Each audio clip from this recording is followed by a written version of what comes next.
सबै प्रदेशका सातै खबरहरूको स्पेशल प्याकेज प्रदेश खबरमा स्वागत छ। म तुलसी अर्याल। प्रदेश खबरमा हामी हरेक प्रदेशका विकास निर्माण र सुशासनको विषयमा खोजमूलक समाचार सामग्री सम्प्रेषण गर्ने गर्दछौँ।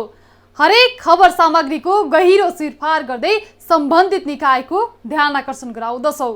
आजको प्रदेश खबर सुरु गरौँ प्रदेश 1 बाट।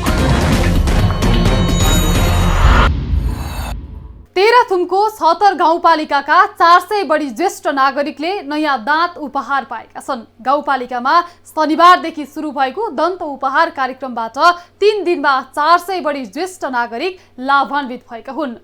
विशेष गरी ज्येष्ठ नागरिकलाई लक्षित गरी गाउँपालिकाको आयोजना तथा हेल्पिङ युथ इटहरीको सहकार्यमा आयोजित कार्यक्रमबाट ज्येष्ठ नागरिक लाभान्वित भएका हुन्। दन्त उपहार पाउँदा ज्येष्ठ नागरिक पनि हर्षित भएका छन्। तेह्रथुमको 76 गाउँपालिकाका 400 बढी ज्येष्ठ नागरिकले नयाँ दाँत उपहार पाएका छन्। ज्येष्ठ नागरिकलाई जीवनको उत्तरार्धमा सेवा सुविधा र खानपानमा सहज हुने वातावरण सिर्जना गर्नको लागि गाउँपालिकाले सञ्चालन गरेको दन्त उपहार कार्यक्रम मार्फत ज्येष्ठ नागरिकले दाँत उपहार पाएका हुन्। 3 दिनसम्म जारी ज्येष्ठ नागरिक दन्त उपहार कार्यक्रम प्रभावकारी देखिएको छ। गाउँपालिकाले स्थानीय नागरिकलाई सहज हुने गरी करिब 16 लाख बराबरको दाँत उपहार स्वरूप प्रदान गरेको हो। नागरिकको हरेक समस्यामा साथ दिने सरकारको रूपमा गाउँपालिकाका स्थानीयलाई लक्षित गरी कार्यक्रम आयोजना गरिएको जनाएको छ। एउटा दुईटा दाँतहरू पनि लगाइराख्नु भएको छ। त्यो दाँत पनि सबै गर्दाखेरि हामी 3 दिनमा 15 लाख बराबरको करिब 15-16 लाख बराबरको हामी उपहारको रूपमा यहाँहरूलाई दिँदैछौँ। यसरी गर्दाखेरि हरेक वर्ष अघिल्लो वर्ष पनि हामीले उपहारको रूपमा दियौँ। कार्यक्रमले ज्येष्ठ नागरिकमा खुसियाली आएको छ। खानपानमा सहज हुने भन्दै घर आँगनमै दन्त उपहार पाउँदा ज्येष्ठ नागरिक पनि हर्षित भएका छन्। दाँत लगाउँदाखेरि अप्ठ्यारो भइरहेको थियो। अहिले दाँत के अरे स्थानीय सरकारबाट दाँत उपलब्ध गराएर आज दाँत लगाएपछि कुनै साह्रो चिजहरू खान सकिन्छ भन्ने अपेक्षा गरेको छु। शिविरमा लगाइएको दाँत 10 वर्षसम्म टिकाउ हुने दाबी गरिएको छ। 10 वर्ष अगाडि नै लगाइएको दाँतबाट केही समस्या आए निशुल्क सेवा दिइने जनाइएको छ। यो तपाईहरुले लगाएको दाँत शेड दाँतहरू प्रत्येक शेड दाँत लगाउने मानवलाई हामीले 10 वर्ष ग्यारेन्टी कार्ड सहित सही गरेर छाप हालेर दिन्छौँ। त्यही कारण यो तपाईहरुले पाउनु भएको दाँतहरू ग्यारेन्टेड दाँत हो। 10 वर्षसम्म यदि यहाँहरुको चाहिँ कुनै पनि प्रकारको समस्या भयो त्यो दाँतमा भने हामीले निशुल्क मर्मत गरिदिन्छौँ। 1 रुपैयाँ पनि पैसा लाग्दैन। कार्यक्रममा पूर्ण दाँत सेट लगाएका सम्पूर्ण सेवाग्राहीलाई उपहार पत्र तथा 10 वर्षे ग्यारेन्टी कार्ड समेत प्रदान गरिएको थियो। पूर्वाञ्चल डेन्टल हस्पिटल प्रालीले उक्त कार्यक्रममा डाक्टर तथा प्राविधिक सहयोग उपलब्ध गराएको थियो। निशुल्क दाँत पाउँदा भने सेवाग्राहीको मुहारमा खुसी छाएको छ। टिभी टुडे एचडी टेलिभिजन प्रदेश 1 ब्युरोको सहयोगमा तेह्रथुम सहकर्मी विनोद भट्टराईको रिपोर्ट। अब लागौं प्रदेश 2 को खबरतर्फ। अवैधानिक कार्यमा प्रयोग गरिएका सवारी साधन नियन्त्रणमा लिई कारबाहीको लागि रौतहट गौर भन्सार कार्यालयमा बुझाएको वर्षौंसम्म थन्किँदा कामै नलाग्ने अवस्थामा पुगेका छन्। प्रहरीले जिल्लाको विभिन्न ठाउँबाट नियन्त्रणमा लिएर गौर भन्सार कार्यालयमा बुझाएका गाडी लिलाम बिक्री प्रक्रियामा नजाँदा कामै नलाग्ने अवस्थामा पुगेका हुन्। यसले लाखौंको राजस्व गुम्ने अवस्थाको सृजना भएको छ। रौतहटको गौर भन्सार कार्यालयमा राखिएका सवारी साधनहरू कबाडीमा परिवर्तन हुँदै गएका छन्।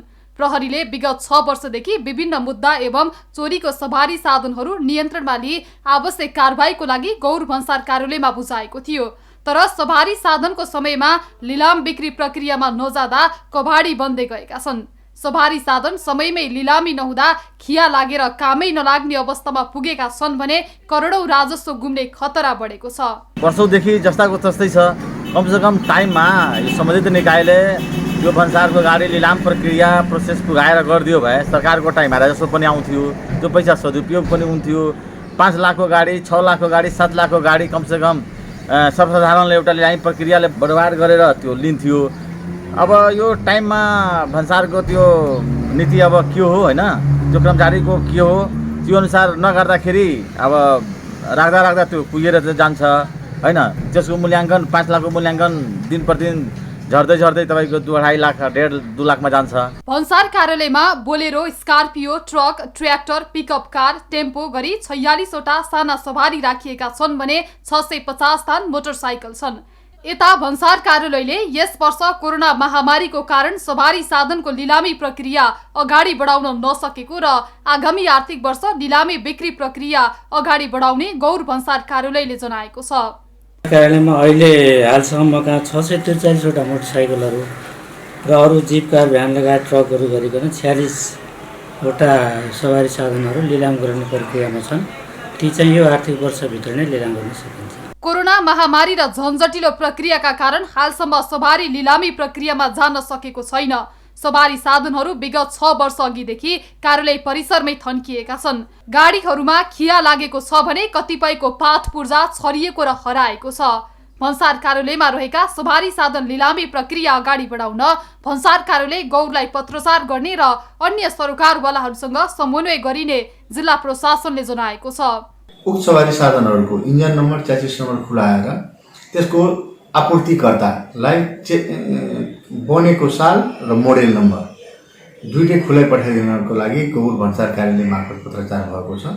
उक्त खुलेर आइसकेपछि ती सवारी साधनहरूको 15 दिन हकदाबीको सूचना जारी गरिन्छ र उक्त हकदाबीको सूचना कटिसकेपछि 21 दिन लिलाम बिक्रीको लागि सूचना जारी गरिन्छ र आशा गरौँ अबको 2 देखि 3 महिनाको भित्रमा यी सबै प्रक्रियाहरू पुरा भएर त्यहाँ निकै समय अगाडिदेखि रहेको जीर्ण रहेको सवारी साधनहरू लिलाम बिक्री भएर नेपाल सरकारको खातामा राजस्व पनि दाखिला हुने र ती सवारी साधनहरू कार्यालयको खाताभन्दा बाहिरिएपछि कार्यालयको खाता पनि खाली हुने। विशेष गरी सरकारी प्रक्रियामुखी झन्झटले वर्षौंदेखि गाडी थन्किएका हुन्।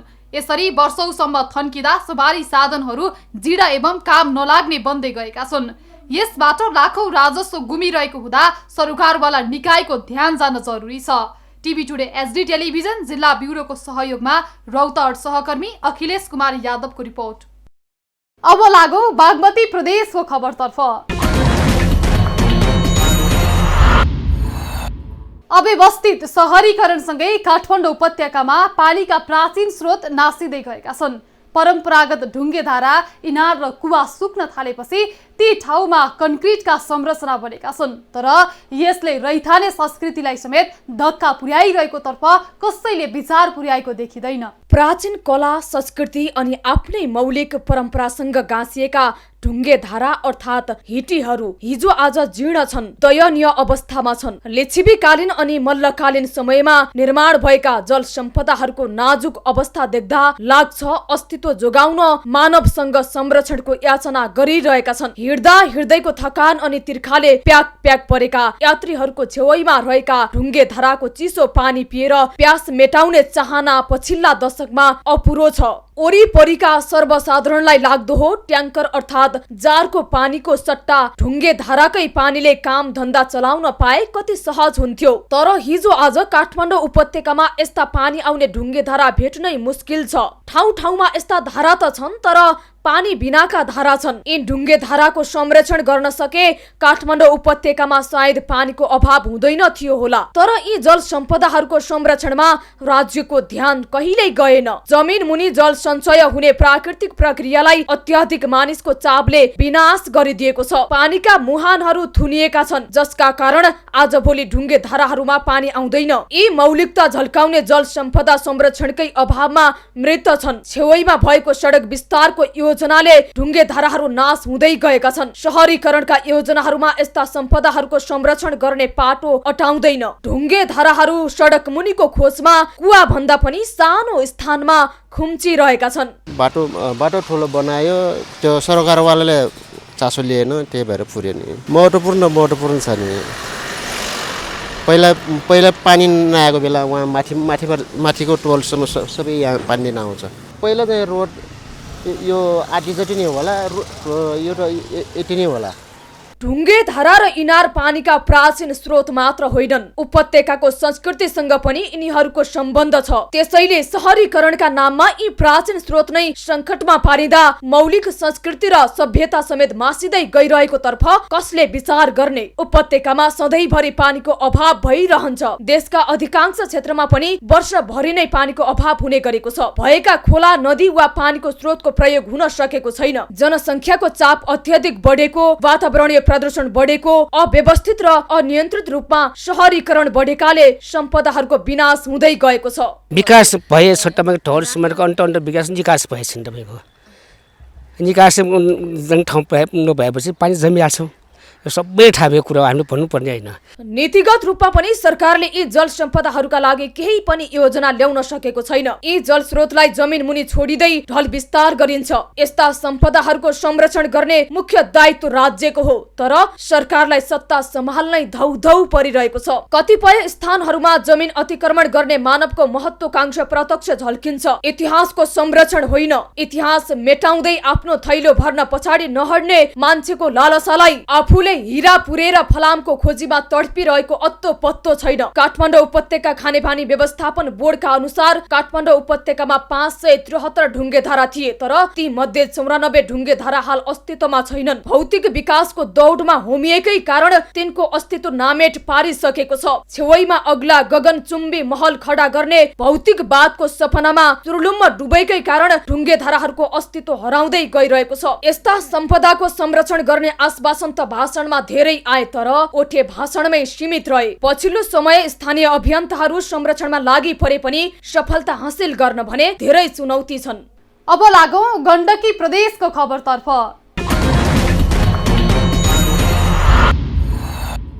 हिमाल पारीको जिल्ला मनाङमा स्थापना गरिएको स्याउ भण्डारण गर्ने शीत भण्डार बन्द भएको महिनौ भयो। माग अनुसारको विद्युत आपूर्ति नभएको कारण मनाङ एग्रो फर्म बन्द भएको हो।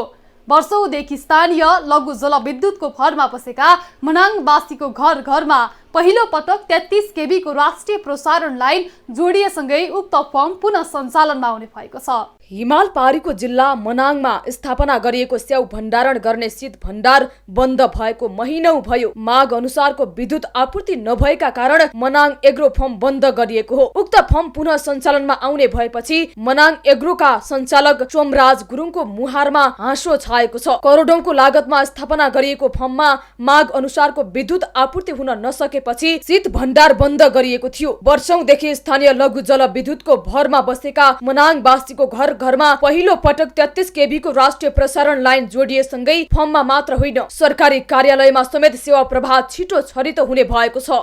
हामीले राष्ट्रिय प्रसारण लाइन हिजै जोड्यौं। राष्ट्रिय प्रसारण लाइन जोडिसके पछाडि चाहिँ नि को अवस्था भनेको एकदमै गुणात्मक परिवर्तन भएको अवस्था भयो। सबै ल्यापटपहरू चाहिँ नि सबै डेस्कटपहरू चाहिँ राम्ररी सञ्चालनमा आए। कार्यालयको काममा एकदम चाहिँ नि चुस्त दुरुस्त। उक्त विद्युत जोडिएसँगै उद्योगी मात्र होइन, सरकारी कार्यालय, अस्पताल र पर्यटन व्यवसाय समेत प्रत्यक्ष लाभान्वित भएका छन्। विक्रम सम्वत 2067 सालमा साना जलविद्युत विभागले मनाङ जिल्लामा पोल गाड्ने कार्यको थालनी गरेको थियो। आर्थिक वर्ष 2072-73 मा नेपाल विद्युत प्राधिकरण गण्डकी प्रादेशिक कार्यालय पोखराले निरन्तरता दियो। हरेक जिल्लामा राष्ट्रिय प्रसारण लाइन पुर्याउने नेपाल सरकारको नीति अनुसार नेपाल विद्युत प्राधिकरण सञ्चालन समितिको 2076 जेठ 22 गते बसेको बैठकले मनाङ वितरण केन्द्र स्थापना गर्ने निर्णय गरेको थियो। अहिले वितरण केन्द्र मनाङबाट पहिलो चरणमा चामे गाउँपालिका र नासु गाउँपालिकाको करिब 600 घरधुरीलाई लक्षित गर्दै मिटर वितरण सुरु गरिएको छ। यस अघि राष्ट्रिय प्रसारणको लाइन मनाङ जिल्लामा जोड्ने पटक पटकको प्रयास असफल भएको थियो। उचाइ र अत्यधिक हिमपातका कारण विद्युत चार्ज हुन सकेको थिएन। त्यसपछि हामीले यहाँको भूगोल, altitude, atmospheric condition, humidity, snowfall इत्यादि सबै कुराहरूलाई मध्यनजर गरेर टेक्निकल इन्सुलेटरको टेक्निकल प्यारामिटरहरूमा केही रिभिजन गरी रिभिजन गरी कम्पोजिट पोलिमर पिन इन्सुलेटरहरू जडान गरियो र फलस्वरूप हाल 33 केबी लाइन चार्ज गर्न सफल भयो। राष्ट्रिय प्रसारण लाइन सञ्चालनका लागि मनाङ जिल्लाका प्रतिनिधि सभा सदस्य पाल्तेन छोपाङ गुरुङले ऊर्जा मन्त्रालय मार्फत बजेट विनियोजन गर्न पहल गर्नु भएको थियो। गुरुङको पहलकै कारण मन्त्रालयबाट विनियोजित करिब 80 लाखबाट फाइबर इन्सुलेटरको टेन्डर प्रक्रियाबाट निर्माण कार्य सम्पन्न भएको हो। राष्ट्रिय प्रसारणको विद्युतीय लाइन मुन्जे मनाङ खाङसार हुँदै तिलिचो बेस क्याम्पसम्म पुर्याउने कार्य अन्तिम चरणमा पुगेको छ। हामी सीमित जनशक्तिको बिचमा पनि हामी 33 केबी प्रसारण लाइनलाई मनाङ जिल्लाको चामे स्थित स्याकु सब स्टेसन र चामे गाउँपालिकाको विभिन्न स्थानहरूमा हामी 11 केबी लाइन एलटी लाइन हामी अहिले विस्तार गर्न सफल भएका छौँ। यो लाइन प्रसारण हुँदा जिल्ला अस्पतालबाट प्रभाव हुने एक्सरे भिडियो एक्सरे ल्याब लगायतको सामान्य सेवा सहज वितरण गर्न सकिने भएको छ। नयाँ प्रविधिको फाइबर इन्सुलेटर जडान गर्न 2077 असोज 20 गते जय कालिका भगवती असुतोष इन्फ्राजेबीसँग ठेक्का सम्झौता भएको थियो। 72,82,034 रुपैयाँ 15 पैसामा ठेक्का सम्झौता भएको उक्त कार्य 1 वर्षभित्र सम्पन्न गर्नुपर्ने भए पनि 8 महिनामा नै सम्पन्न भएकोमा मनाङवासी हर्षित भएका छन्। टिभी टुडे आस्ट्री टेलिभिजन गण्डकी प्रदेश ब्युरोको सहयोगमा सुदीप सुवेदीको रिपोर्ट। अब लागौ लुम्बिनी प्रदेशको खबरतर्फ।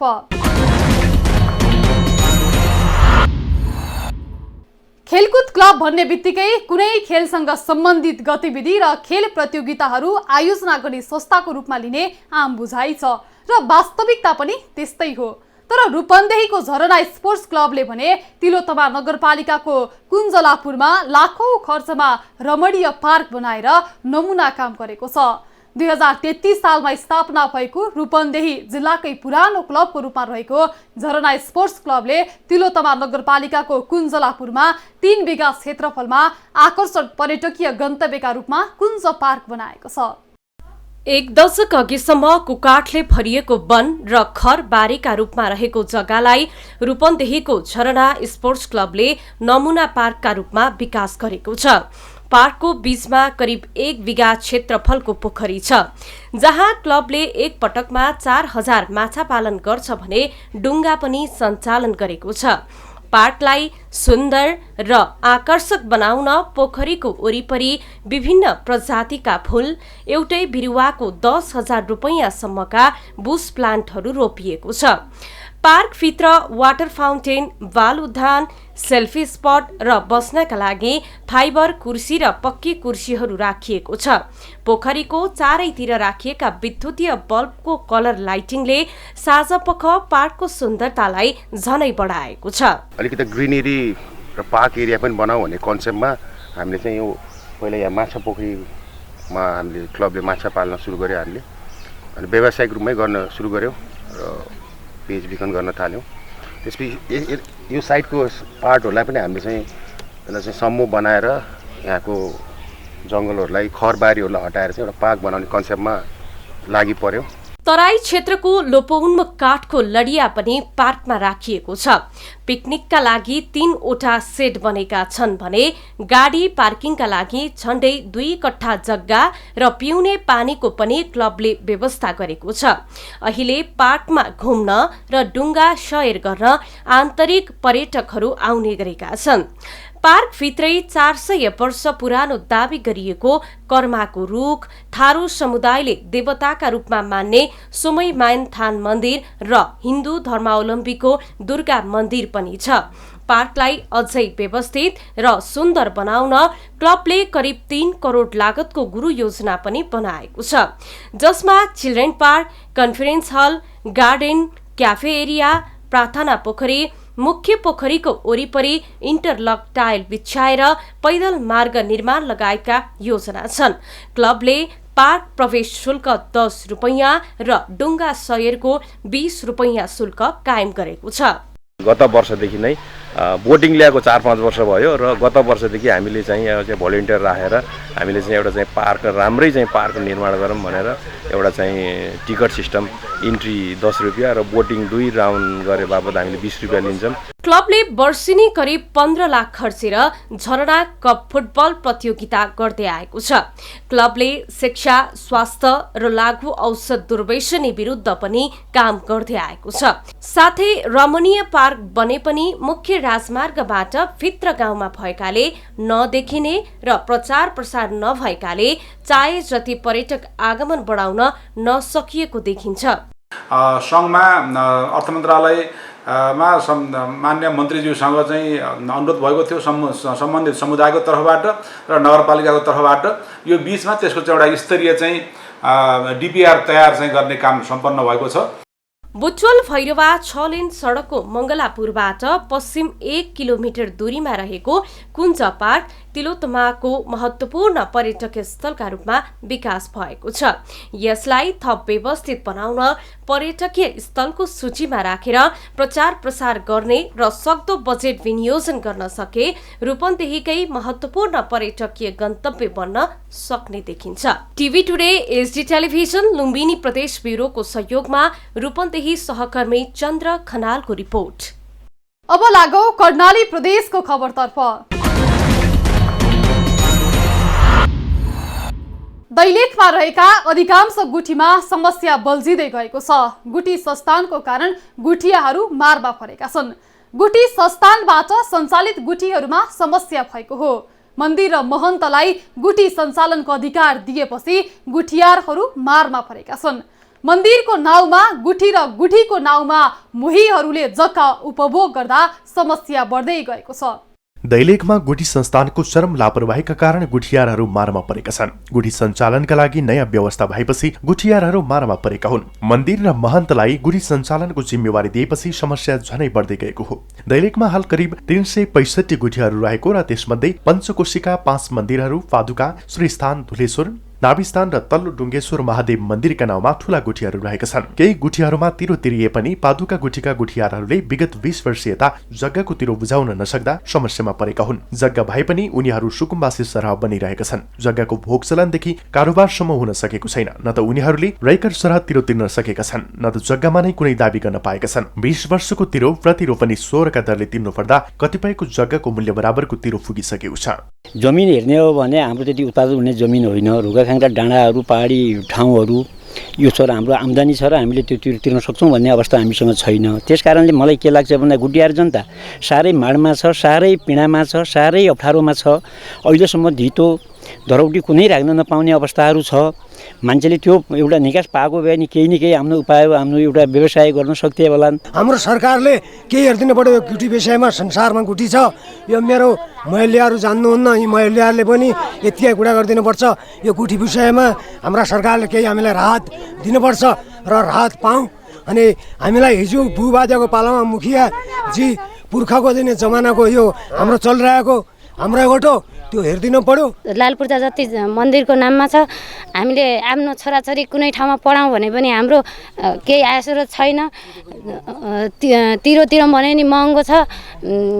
अहिले अब यस्तो हामीलाई रैकर भइदिएको भए कति आनन्द हुन्थ्यो। अहिले हामी त बसिरहेछौँ, हामी सुकुम्बासी जस्तो भइरहेछौँ। भोलि बिहान हामीले यही सबै तिरेर पनि हाम्रो तिर्ने पुग्ने अवस्था छैन। लामो समयदेखिको यो समस्याको रूपमा रहेको र गुठियारहरूलाई मोही यानी हक समेत गुठी संस्थानले पूर्ण रूपमा दिएको छैन, जसको कारण अहिले पादुका गुठीका गुठियारहरू ठूलो समस्यामा परेका छन्। अधिकारका लागि सङ्घर्ष गर्नुपर्ने उनीहरूको भनाइ छ। यी 5 मन्दिरका गुठियार जनताहरू पीडित छन् र अब एउटा आन्दोलन फेरि गुठियार जनताले गरेर 2-4 जना मान्छेहरू नमरेसम्म यहाँ गुठी चाहिँ हल्लिनेवाला छैन भन्ने कुरा छ। हाम्रो सोचमा त्यो छ के अरे हामी बिस्तारै त्यतातिर पनि हामी अब उन्मुख भएर त्यो आन्दोलनलाई पनि अगाडि बढाउनुपर्छ कि भन्ने कुरा यसो सोचिराखेको अवस्था भयो। मालपोत कार्यालय दुल्लुले गुठी संस्थानको 72-73 को परिपत्र अनुसार तिरो सङ्कलन भएको बताएको छ। सङ्कलित तिरो गुठी संस्थानलाई बुझाउँदै आएको मालपोतको भनाइ छ। गुठी संस्थानको 2073 फागुन 7 गतेको परिपत्र अनुसार हाम्रो कार्यालयले चाहिँ नगरपालिका स्तरमा चाहिँ 1200 सेवा शुल्क र गाउँपालिका स्तरको जग्गा गुठीको जग्गाको 1000 रुपियाँ गरी गुठी संस्थानलाई नै त्यो पैसा पनि गुठी संस्थानको कोषमा हामी जम्मा गर्ने गरेको छ। गुठी संस्थानले समेत समय सान्दर्भिक ठोस मापदण्ड बनाउन नसक्दा जमिनको मूल्य भन्दा तिरोको रकम बढी हुँदै आएको छ, जसबाट गुठियारहरू चरम मारमा पर्दै आएका हुन्। यसर्थ सरकारले गुठीको विषयमा समयमै ठोस कदम चाल्न जरुरी छ। टिभी टुडे एसडी टेलिभिजन जिल्ला ब्युरोको सहयोगमा दैलेखबाट दिपेन्द्र कार्की बस्दाकोटीको रिपोर्ट।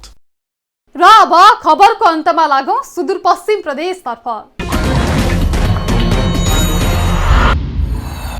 बाजुराको खप्तड छेडेदह गाउँपालिका एक घर एक बैंक खाता सञ्चालनमा ल्याउने नेपालकै पहिलो गाउँपालिका बनेको छ। हिमालयन बैंक लिमिटेड छेडेदह शाखाको सहकार्यमा छेडेदह गाउँपालिकाको प्रत्येक घरमा एक भन्दा बढी सदस्यले बैंक खाता खोलेका छन्। यसरी सबै स्थानीयहरू बैंकिङ कारोबारको पहुँचमा आएसँगै गाउँपालिकालाई एक घर एक बैंक खाता सञ्चालन ल्याउने नेपालकै पहिलो नमुना गाउँपालिका घोषणा गरिएको छ। बाजुराको खप्तड छेडेदह गाउँपालिकालाई एक घर एक बैंक खाता सञ्चालनमा ल्याउने नेपालकै पहिलो नमुना गाउँपालिका घोषणा गरिएको छ। 2076 सालमा सरकारले समृद्धिसँग जोडाउन त सबै नेपालीको बैंक खाता भन्ने अभियान सुरु गरेको थियो। यस गाउँपालिकामा 3234 घरधुरी रहेका छन् भने प्रत्येक घरधुरीले एक भन्दा बढी बैंक खाता खोलेका छन्। घरको एक एक खाता सञ्चालनमा आएको छ। सबै घरले खाताहरू सञ्चालन गरिसकेपछि आज हामी यो घोषणा कार्यक्रममा सहभागी भई समापनको मोडमा छु। देश विकास र समृद्धिको लागि बैंकिङ प्रणालीको विकास हुनु अपरिहार्य छ। मुलुक संघीयतामा प्रवेश गरेसँगै सम्पूर्ण बैंकहरू नेपालमा भएका बैंकहरू स्थानीय तहमा गाउँ गाउँमा पुगेका छन्। यसले गर्दा बैंकिङ गतिविधि आर्थिक सचेतना वित्तीय साक्षरता यहाँ सबै जनताहरूमा पुगेको महसुस भएको छ। भौगोलिक रूपमा विकट भए पनि स्थानीयलाई बैंक तथा वित्तीय कारोबारमा जोड्न र वित्तीय सचेतना अभिवृद्धि गर्न अभियान नै सञ्चालन गरिएको गाउँपालिकाले जनाएको छ। जनतालाई समृद्ध बनाउन र सरकारको कार्यलाई समेत सफल पार्न प्रत्येक घरमा बैंक खाता होस् भन्ने उद्देश्य लिएर हामीले टोल टोलमा वित्तीय साक्षरता कार्यक्रम सहित खाता खोल्ने कार्य गरि नै रह्यौँ।